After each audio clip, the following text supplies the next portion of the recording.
आज हम बात करेंगे संत थॉमस के बारे में। अगर आपने क्रिश्चियनिटी भारत कौन लाया की पहली वीडियो नहीं देखी तो आई बटन पर क्लिक करके पहले उसे देखें। जैसा कि आप जान चुके हैं कि क्रिश्चियनिटी भारत में लाने का सारा श्रेय संत थॉमस को जाता है। 52 एडी में संत थॉमस इसराइल से भारत के साउथ केरला के क्रैनगोर पोर्ट, वर्तमान में जिसका नाम कोडंगलूर है, पर आए और उन्होंने 7 कलीसियाओं का निर्माण किया। अब आप सोच में पड़ गए होंगे कि जब संत थॉमस इसराइल के थे तो उन्हें हिब्रू यानी इब्रानी भाषा बोलनी चाहिए, मगर वे मलयाली कैसे बोलने लगे? जवाब साफ है, बाइबल सभी बातों का जवाब देती है। जब हम प्रेरित चरित्र अध्याय 2 1 से 13 यानी एक्ट्स 2 उसका 1 से लेकर 13 तक पढ़ते हैं तो वहाँ ऐसा लिखा है, जब पेंतेकोस्त का दिन आया तब सब शिष्य एक स्थान पर इकट्ठे थे, तो अचानक आंधी जैसी आवाज़ आकाश से सुनाई पड़ी और सारा घर जहाँ वे बैठे हुए थे गूंज उठा, जो जीभों में विभाजित होकर उनमें हर एक के ऊपर आकर ठहर गई। वे सब के सब पवित्र आत्मा से परिपूर्ण हो गए और पवित्र आत्मा द्वारा प्रदत्त वरदानों के अनुसार भिन्न भिन्न भाषाएं बोलने लगे। पृथ्वी भर के सब राष्ट्रों से आए हुए धर्मी यहूदी उस समय यरूशलेम में रहते थे। बहुत से लोग वह आवाज़ सुनकर एकत्र हो गए। वे विस्मित थे क्योंकि हर एक अपनी अपनी भाषा में शिष्यों को बोलते हुए सुन रहा था। वे बड़े अचंभे में पड़ गए और चकित होकर बोल उठे, क्या ये बोलने वाले सब के सब गलीली नहीं हैं?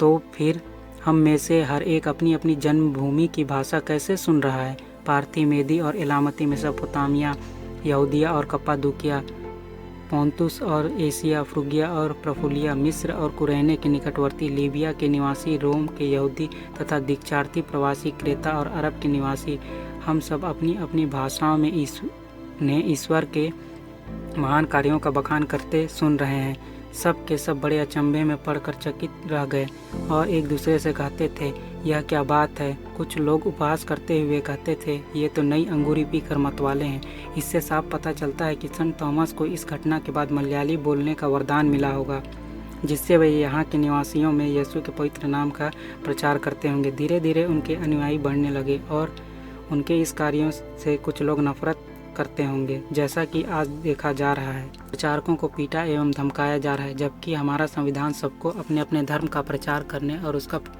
प्रसार करने का पूरा अधिकार देता है।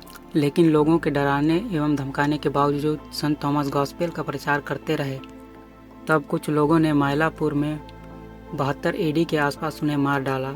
आज उनका पार्थिव शरीर सेंट थॉम कैथेड्रल बसिलिका चेन्नई में रखा गया है।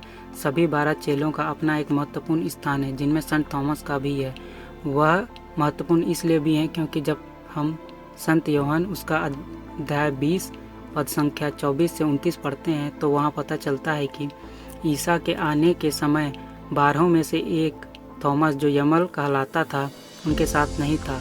दूसरे शिष्यों ने उससे कहा, हमने प्रभु को देखा है। उसने उत्तर दिया, जब तक मैं उनके हाथों में कीलों के निशान न देख लूं, कीलों की जगह अपनी उंगलियां न रख लूं और उनकी बगल में अपना हाथ न डाल दूं, तब तक मैं विश्वास नहीं करूंगा।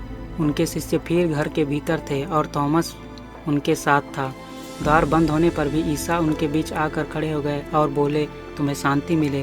तब उन्होंने थॉमस से कहा, अपनी उंगलियां यहाँ रखो, देखो ये मेरे हाथ हैं। अपना हाथ बढ़ाकर मेरी बगल में डालो और अविश्वासी नहीं बल्कि विश्वासी बनो। थॉमस ने उत्तर दिया, मेरे प्रभु, मेरे ईश्वर। ईसा ने उससे कहा, क्या तुम इसलिए विश्वास करते हो कि तुमने मुझे देखा है? धन्य हैं वे जो बिना देखे ही विश्वास करते हैं। जब प्रभु यीशु ने अपना प्राण क्रूस पर त्यागा था, तब संत थॉमस ने भी यह सब कुछ देखा था। किसी के लिए भी विश्वास करना कठिन होगा कि उसकी आंखों के सामने प्राण त्यागे और बाद में यह सुनने को मिले कि वह तो जी उठा। सभी विश्वासियों में संत थॉमस ही ऐसा संत था जिसने प्रभु के जी उठने के बाद उन्हें छूकर आइडेंटिफाई किया कि ये कोई और नहीं बल्कि क्रूस पर मरने वाला यीशु मसीहा है।